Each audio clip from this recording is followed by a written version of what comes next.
everybody. This is Mr. Decoteau from St. Paul High School in Worcester, Mass. This video is for my geometry classes. We're going to do something different. We're going to jump ahead to chapter 6. I know we've been in chapter 4, but I've been getting a lot of feedback, and I think that's something that when we come back to class, we'll spend some more time with this, okay? So in the textbook, we're going to jump to chapter 6. So we're looking at section 6.1 on page 306. Now, all of these notes that I have written here are on page 306. There is a chart. Make sure that chart ends up in your notebook because you're going to have to refer back to this chart, okay? When we start talking about different types of quadrilaterals.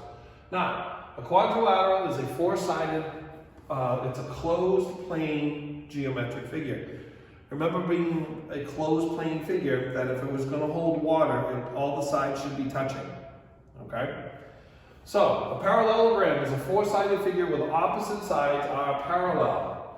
You can see here, you have the two opposite sides are parallel as well as the bases.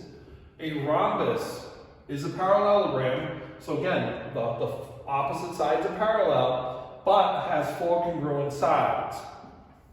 Okay, a lot of times students just think of that as a tilted square. A rectangle, again, is a parallelogram, so the four opposite sides are parallel, but it has four right angles. A square, again, parallelogram, opposite sides are parallel, with four congruent sides and four right angles.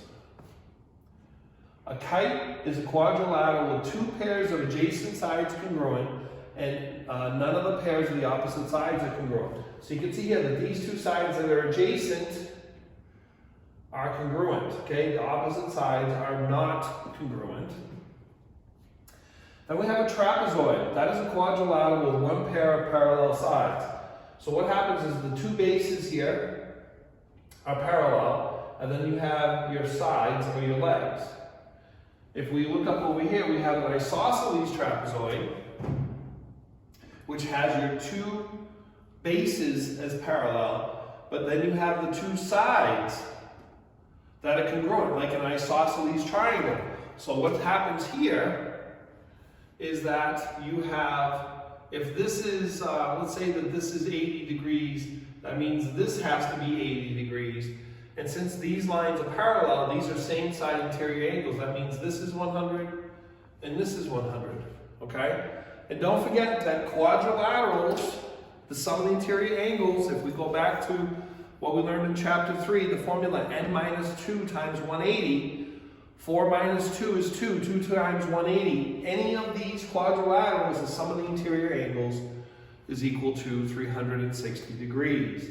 So make sure you're aware of that. So these two here are same side interior angles, any of these here, okay?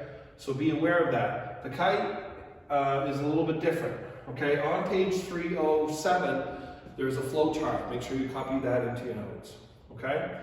And finally, what I'd like you to do is page 308, 309, examples 1 through 24 all. They're just going to ask you about the characteristics and to take some of the information that you have here and put it together using algebra. As always, if you have any questions, please feel free to contact me. Thank you and have a good day.